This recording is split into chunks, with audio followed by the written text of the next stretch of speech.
Welcome to our channel movie lovers Adda. Upcoming movies యొక్క latest updates కోసం మా channel ని సబ్స్క్రైబ్ చేసుకోండి. ఇక లేట్ చేయకుండా వీడియోలోకి వెళ్ళిపోదాం. మన సినిమాతో తెలుగులో హీరోయిన్ గా పరిచయం అయింది రుహానీ శర్మ.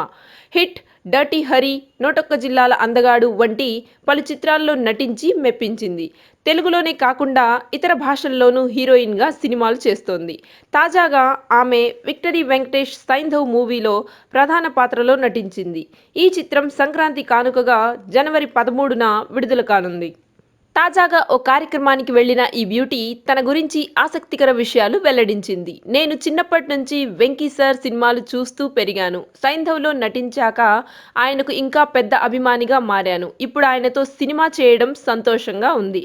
చిన్నప్పటి నుంచి డాక్టర్ అవ్వాలని కోరికగా ఉండేది. కానీ సినిమాల్లోకి వచ్చాను. ఇప్పుడు సైంధవ్లో డాక్టర్ పాత్ర పోషించడం సంతోషంగా ఉంది అని చెప్పుకొచ్చింది. అక్కడున్న విలేకరి అనుష్క శర్మతో మీ అనుబంధం ఎలా ఉంటుంది అని ప్రశ్నించింది. ఇది విని అవాక్కైన హీరోయిన్, నేను ఈ విషయం గురించి ఎప్పుడూ ఎక్కడా మీడియా ముందు చెప్పలేదు. గోప్యంగానే ఉంచాను. మీకెలా తెలిసింది?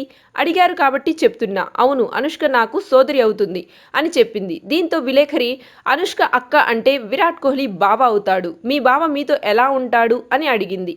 రుహానీ మాట్లాడుతూ, విరాట్ నాతో చాలా బాగుంటాడు. వాళ్ళిద్దరూ ఫిల్టర్ లేకుండా చాలా సింపుల్గా ఉంటారు. అది నాకు బాగా నచ్చుతుంది అని చెప్పుకొచ్చింది. రుహానీ శర్మకు విరాట్, అనుష్క దగ్గరి బంధువులే అని తెలిసి అభిమానులు ఆశ్చర్యపోతున్నారు.